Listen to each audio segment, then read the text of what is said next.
গাবতলী হাটে কিন্তু এই প্রথম একটা গরু যে এইভাবে সাজিয়ে রাজবুকুর পরিয়ে গলায় মালা দিয়ে পায়ে ঘুঙুর লাগিয়ে নাকে নথ লাগায় এভাবে দেওয়ার আসলে এই রানীটা কে?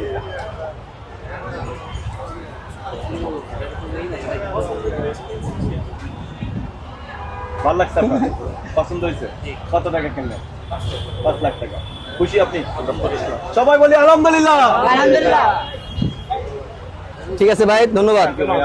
আমার সামনে দেখতে পাচ্ছেন গাবতলী হাটের রাজা যাকে বলা হয়, সেই জাতের একটি গরু কিন্তু এই মুহূর্তে আমার সামনে দেখতে পাচ্ছেন। আসলে এই গরুটি কিন্তু মাত্র নিয়ে যাবে, সেল হয়ে গেল। গাড়িতে উঠাবে। আসলে দেখুন 3টা গরু কিন্তু এখানে রাখা আছে। তাহলে কালো রঙের যে গরুটি ছিল এটা কিন্তু এই মুহূর্তে সেল হয়ে গেছে। আসলে যিনি কিনছে তার কাছ থেকে একটু জানতে চাচ্ছি যে আসলে কি দামে এই গরুটি এই মুহূর্তে সেল হয়েছে, আপনাদের একটু দেখাই। দেখুন কি বিশাল একটি গরু। ভাইয়া, গরু এটা কত দামে কিনলেন ভাই? ভাই 5 লক্ষ টাকা। 5 লক্ষ টাকা। কি গরু কিনে কি আপনি খুশি? আলহামদুলিল্লাহ। আলহামদুলিল্লাহ। আসলে এটাই হচ্ছে ক্রেতা। আসলে গাবতলী হাটের রাজা যাকে বলা হয়, সে কিন্তু এই মুহূর্তে সেল হয়ে গেল 5 লক্ষ টাকায়। এই যে দেখুন কি বিশাল, এটা সত্যি অসাধারণ।